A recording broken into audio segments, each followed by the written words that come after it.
देखें power shift हो चुकी है। पावर के मुख्तलिफ वैल्यूज होते हैं। इंटरनेशनल सिस्टम में डिफरेंट वैल्यूज होते हैं। Currency, trade system, security system, information and culture. अब दुनिया चाइनीज सीख रही है। अब दुनिया हिंदी सीख रही है। अब दुनिया ट्रेड सिर्फ डॉलर्स में नहीं कर रही, यॉन में भी कर रही है, रूबल्स में भी कर रही है, इंडियन रुपी में भी कर रही है। पाकिस्तान ईरान के दरमियान भी बार्टर सिस्टम है। पाकिस्तान भी रशिया से जो चीजें ले रहा है यान के अंदर ले रहा है। ठीक है ना। उसके अलावा सिक्योरिटी सिस्टम में अमेरिका चाहता था सीरिया में तब्दीली आ जाए। हाफिजुल असद का बेटा जो इस वक्त असद है, इसको चेंज कर दिया जाए, नहीं हुआ। रशिया और चाइना ने उसकी सपोर्ट की, ईरान ने उसकी सपोर्ट की। तो सिक्योरिटी सिस्टम भी अमेरिका के हाथ से मुख्तलिफ पॉकेट्स में निकल गया है। साउथ एशिया से निकल गया है, मिडल ईस्ट से निकल गया है। बल्कि मैं एक लफ्ज और कहता हूँ, जुमला कहता हूँ कि अमेरिका का जो डिक्लाइन है, डिक्लाइन का मतलब ये नहीं कि अमेरिका पावर नहीं रहेगा। डिक्लाइन का मतलब है कि इन टर्म्स ऑफ इन्फ्लुएंस, जो अमेरिका अपने फैसले डिक्टेट कराता था, उसकी अहलियत कम हो गई है, ना होने के बराबर हो गई है। मिडिल ईस्ट में, यमन में क्या हो रहा है बाबुल मंदब के ऊपर, गजा के इस वक्त लोगों को, मुजाहिदीन को या फ्रीडम फाइटर्स को कौन सपोर्ट कर रहा है? क्या अमेरिका अपने ऑब्जेक्टिव्स हासिल कर पा रहा है? साउथ एशिया से भी आपको याद होगा रशिया यूक्रेन वॉर के अंदर जो यूनाइटेड नेशन के अंदर रेजोल्यूशन आई, उसमें सारे अमेरिकन स्ट्रेटेजिक पार्टनर्स ने अमेरिका का साथ नहीं दिया, गायब हो गए। सऊदी अरब भी था, यूएई भी था, इसराइल भी था, इंडिया भी था, इंडोनेशिया भी था, मलेशिया भी था, साउथ अफ्रीका भी था, ब्राजील भी था। Are you getting my point? तो कहने का मतलब ये हुआ कि अमेरिका का असर रसूख कम हो रहा है। और मैं ये कह रहा हूं काफी अरसे से, जो मेरा पैट जुमला है, कि जो यूक्रेन की वॉर है जिसमें अमेरिका शिकस्त खा चुका है, उसकी स्ट्रेटेजी शिकस्त खा चुकी है। मैं नहीं कह रहा, अमेरिकन स्ट्रेटेजिक थिंकर्स कह रहे हैं, रिटायर्ड आर्म फोर्सेस के ऑफिसर्स कह रहे हैं। और जो ऑफेंसिव स्ट्रेटेजी थी यूक्रेन की, वो फेल हो गई कंप्लीटली। ये तो रशिया जाके खुद कब्जा नहीं करा मुकम्मल तौर के ऊपर। देखे ना, वो क्या टकरसन, उसने जाके लिया इंटरव्यू प्रेसिडेंट प्यूटन का, उसको कितना रोकने की कोशिश की। उसने कहा नहीं, रियलिटी जानेंगे। उसने एक वीडियो बनाई है कि आज जो मेट्रो है क्रेमलिन के अंदर ड्यूरिंग द वॉर, उसकी क्या कंडीशन है। उसने वीडियो चलाई, इतना खूबसूरत। उसने कहा इसे आप अंदाजा कर लें कि Russia is developing, successfully revived it's economy. और अमेरिका जो है, उसकी इकोनॉमी को धचका पहुंच रहा है। मैंने कई दफा आपको डेटा दिया है। टू 120% उसकी जो जीडीपी है वो मकरूज है। चाइना की मकरूज है, जापान की मकरूज है, अपने बैंकों की मकरूज है। तो इस आलम में अमेरिका ने अपने डिक्लाइन का जो प्रोसेस है in terms of influence, America गालिबन 2075 तक मिलिट्री पावर रहेगा। जो उसका मिलिट्री बजट है, मैंने आपको पहले भी फिगर दी थी, वो 600 से 650 से ऊपर है, $610 बिलियन समथिंग। जबकि चाइना का कितना है? 200 के करीब है, 250 के करीब या 350 के करीब है। बाकियों का कितना है? सबका भी मिला ले इतना मिलिट्री बजट नहीं है। लेकिन economically, politically, culture wise America decline कर रहा है। और यूक्रेन और फलस्तीन की वॉर ने इस डिक्लाइन के प्रोसेस को बहुत तेज कर दिया है। ठीक है ना। अमेरिका की जो बुनियादी गलती मुझे नजर आती है, अगर आज भी ठीक कर लें तो अपने इन्फ्लुएंस को कायम और दायम रखेंगे। और वो ये है कि उनका जो सॉफ्ट पावर है, ऐसा पावर न चाइना के पास है, न इंडिया के पास है, न किसी और मुल्क के पास। देखिए, अमेरिकन पॉपुलर कल्चर जो है, जो असर और रसूख रखता था, अमेरिकन जो प्रॉस्पेरिटी थी, अमेरिकन हाई राइज बिल्डिंग्स जो थी, अमेरिकन का जो बॉलीवुड हॉलीवुड जो है, वो दुनिया के ऊपर रूल करता था और करता है किसी हद तक अब भी। उसका इस्तेमाल करना था, अपने आइडियल्स को प्रमोट करना था, promotion of democracies, right of self determination, ठीक है, प्रमोशन ऑफ फ्रीडम। ये किस कामों में अमेरिका पड़ गया है? नीतनयाहू कह रहा है कि I know how to manipulate American presidents. ये थप्पड़ है अमेरिका के ऊपर। ठीक है।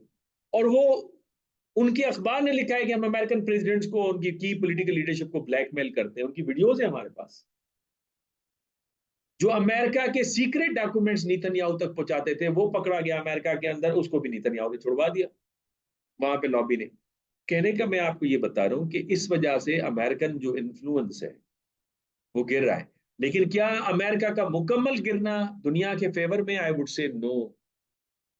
उसकी वजह यह है कि इससे दुनिया के अंदर एक बहुत बड़ा खला पैदा हो जाएगा। यही वजह है कि चीन ने ये कहा है कि अगर अमेरिका कहे तो हम अमेरिका को हेल्प आउट करने को तैयार हैं, अपनी पावर को रिटेन करें। और उसकी वजह यह है कि अगर अमेरिका की इकोनॉमी मुकम्मल गिरती है तो चीन की इकोनॉमी भी गिरती है, क्योंकि चीन का बहुत बड़ा ट्रेड अमेरिका के साथ है। $670 बिलियन का ट्रेड। देखें ना, सबसे बड़ा ट्रेड तो उसका अमेरिका के साथ है। इसी तरीके से पाकिस्तान का बिल फर्स्ट ट्रेड, पूरी दुनिया के साथ ट्रेड, एक तरफ अमेरिका के साथ और यूरोपियन यूनियन के साथ जो ट्रेड है आपका, वो दूसरी तरफ है। वो आपकी फेवर में है। उसकी ट्रेजेक्ट्री अगर आप देखें तो वो पाकिस्तान के फेवर में जाती है। और यूरोपियन यूनियन के फेवर जो ट्रेड है वो भी पाकिस्तान के फेवर में है। अब यहाँ पे सवाल ये पैदा होता है कि अगर इलेजिटिमेट गवर्नमेंट आती है जिसके ऊपर धांधली का एलिगेशन है, और अगर उसको तस्लीम नहीं करते, जो कि इस तरह की स्टेट डिपार्टमेंट की स्टेटमेंट्स, यूके के फॉरेन मिनिस्टर की स्टेटमेंट और एमनेस्टी इंटरनेशनल की स्टेटमेंट और इंटरनेशनल मीडिया की स्टेटमेंट, अगर उनको लेजिटिमेसी नहीं मिलती और वो कहते हैं हम ट्रेड नहीं करते आपके साथ, फिर क्या बनेगा? आपने आईएमएफ की ट्रेंच लेनी है और वो कहते हैं कि जी आप लेजिटिमेट नहीं, आपको you don't have a people support, हम इन रिजल्ट्स को ही मानते हैं, तो क्या वो देंगे किस्त? बहुत सारे सीरियस इश्यूज हैं। क्या भारत की जो नई हुकूमत आती है इलेक्शंस के बाद, जो भी आते हैं, ज्यादा चांसेस नरेंद्र मोदी साहब के, तो अगर आप बातचीत करना चाहेंगे तो वो आपके साथ बातचीत करेंगे? आप अफगानिस्तान के साथ कैसे डील करेंगे? आप ईरान के साथ कैसे डील करेंगे? हर जगह तो ब्यूरोक्रेसी नहीं जाएगी ना, सियासी हुकूमत ने करनी होती है बातचीत। तो मैं समझता हूँ कि this is the time, put your house in order, and we are at the critical juncture. अगर आज हम नहीं सुधरे तो फिर अल्लाह अल्लाह खैर सल्ला है। हमने पहले ही बहुत नुकसान कर दिया है। जहां पे स्पेस क्रिएट हुआ है आजादाना खेलने के लिए, अपने मफादात हासिल करने के लिए, आप सबसे अच्छे ताल्लुकात रखें। आप रूस से फायदा उठाएं, चीन से फायदा उठाएं, तुर्की से उठाएं, साउथ अफ्रीका से उठाएं, ब्राजील से उठाएं। कई दफा मैंने कहा है कनाडा डाइवर्सिफाई करना चाह रहा है अपनी इकोनॉमी, क्यों नहीं सीपैक में आप उसको इन्वाइट करते? अर्जेंटीना एंड ब्राजील करना चाहते हैं, क्यों नहीं इन्वाइट करते? ब्राजील $10 बिलियन का मीट देता है, गोश्त देता है मिडिल ईस्टर्न कंट्रीज को। आपके यहाँ जानवर कम है, आप ब्राजील को कहें यहां से गोश्त भेजो। यहाँ तो जबिया भी है, वहां पूरे पूरे जानवर जो है शिपमेंट के जरिए से भेजे जाते हैं, उसमें डॉक्टर्स भी होते हैं, अद्वियात भी होती है, बड़ा खर्चा पड़ता है। यहाँ से वो आसानी से सी पैक से कर सकते हैं, because Saudi Arab now has become the part of the CPEC. तो कहने का आपको ये बता रहा हूँ, जो मैं कह रहा हूँ कि चाइना का जो अल्टरनेटिव प्रोजेक्ट है सी पैक के साथ साथ, जिसमें यूएई और सऊदी अरब शामिल हैं, जिसमें ईरान भी शामिल है, उसको एक्टिवेट करने के लिए आप स्टेबल गवर्नमेंट लाएं ताकि दुनिया के साथ वो डील कर सके, ट्रेड को बढ़ाए, कनेक्टिविटी को बढ़ाए। अंदर ही आप अपने झगड़ों से फारिग नहीं होंगे तो बाहर कनेक्टिविटी हो, और आप कहते हैं कि जियो पॉलिटिक्स से, जियो स्ट्रेटेजिक से जियो इकोनॉमी की तरफ हम जाएंगे, कैसे जाएंगे भाई? पॉलिसीज इफेक्टिव नहीं रहेंगी। B3W, these are only claims, there's no practical work. While in the case of BRI and CPEC, you see the practice. Many projects has been completed. For instance, in the case of CPEC, if you see in Pakistan, you observe the road networks, you observe the lines of electricity and many mega projects. You observe the new airport in Gwadar. You observe the development of the Gwadar port. So if there is a practice in front of you and if there's only promises, तो आप किस तरफ जाएंगे? Towards the practices or only the promises? You would go towards the practices. ठीक है ना? So practically many project has been completed and it is going fastly. और फिर there is a deal, for instance, between Saudi Arab and China, which is about $7 billion deal. The Saudis, they would provide energy to the Chinese. And D3W में कौन सी deals हैं? उन्होंने वो एक बनाया which is known as IMEC, India, Middle East, Israel and EU corridor, which has been jeopardized because of this Gaza-Israel war, and it is impracticable. पानी से, खुश्की से शुरू हो, पानी में जाएं, फिर खुश्की पे जाएं, फिर पानी में जाएं, फिर ये कौन सा कॉरिडोर है? You have new corridors जो आपके जहन में बात होती है, the real matter in your mind is कि यू, आपका जो trade to date must be economical. लेकिन पानी में, जमीन में, पानी में यूं गोल घूम के जाएंगे, वुड इट बी इकोनॉमिकल? तो इट इज बेटर कि जो चाइनीज भी कोशिश करें, तो बजाय अमेरिका इसकी मुखालफत करें, must be the part of it.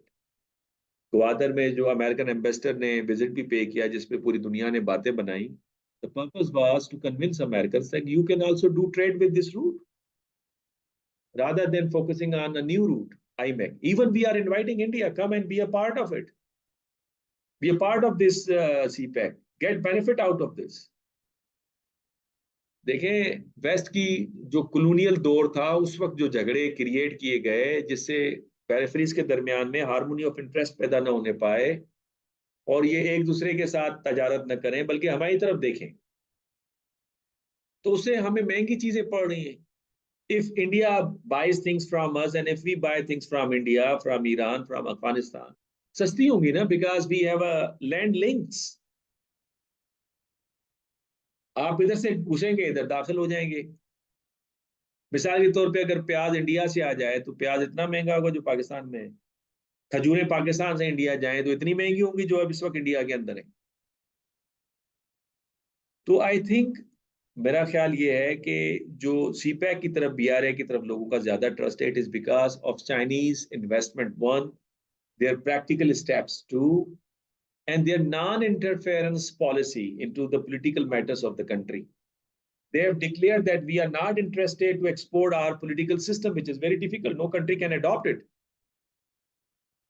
And therefore, nations, they have a trust on China. China is a rising power. China is giving its own view of international relations. अब वहां पे पीएचडीज हो रही हैं technology के अंदर, cutting technology के अंदर बहुत आगे चला गया है, producing their own jet fighters and their own जो मिलिट्री इक्विपमेंट है।